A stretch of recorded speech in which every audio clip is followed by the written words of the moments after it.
is I took this out, I studied this online, and I figured out what it actually does.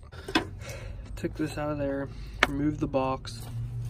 I ran this sensor wire over here. I'm just relocating mine down in here so it stays cool, so I get maximum charge.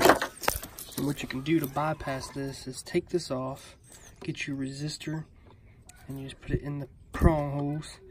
But you need to test it and see what resistance it's charging at cold, and then you get that resistor and put it in there and then just tape it, where you can put plugs in the end and plug it in, and that way it always charge what you want to charge. This will depend on if it warms up or not, so I'm just going to stick it right back down there.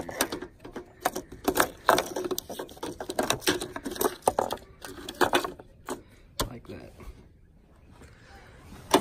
Went ahead and changed the computer anyway because I'm doing away with the skim system. But I'm going to clean these grounds right here. Anyway, check all this wiring harness. All this is good.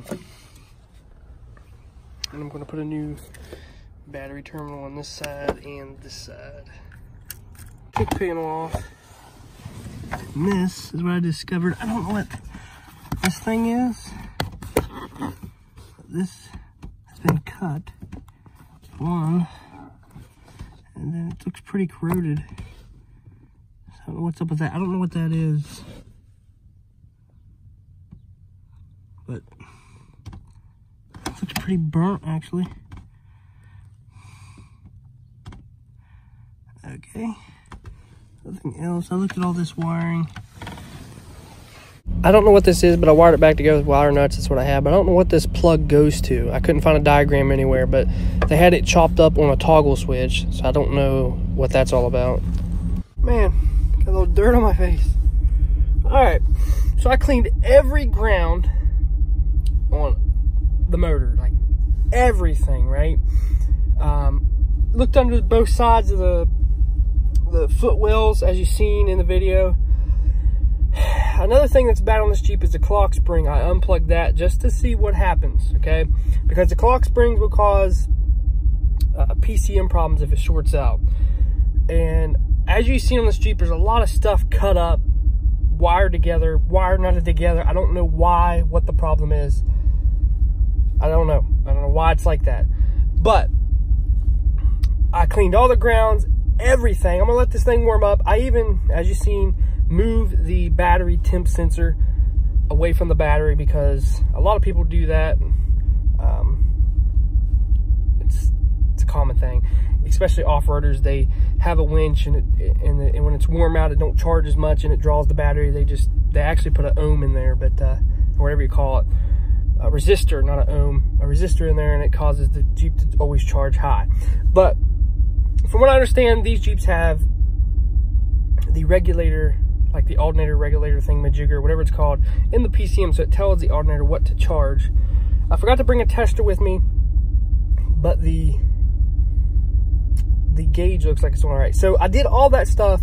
I'm gonna let this thing warm up, kind of run around the block and see if it quits on me again. If it does, just pull it back home and then we'll know it's a PCM, because I've done everything except the PCM and there's nothing else left.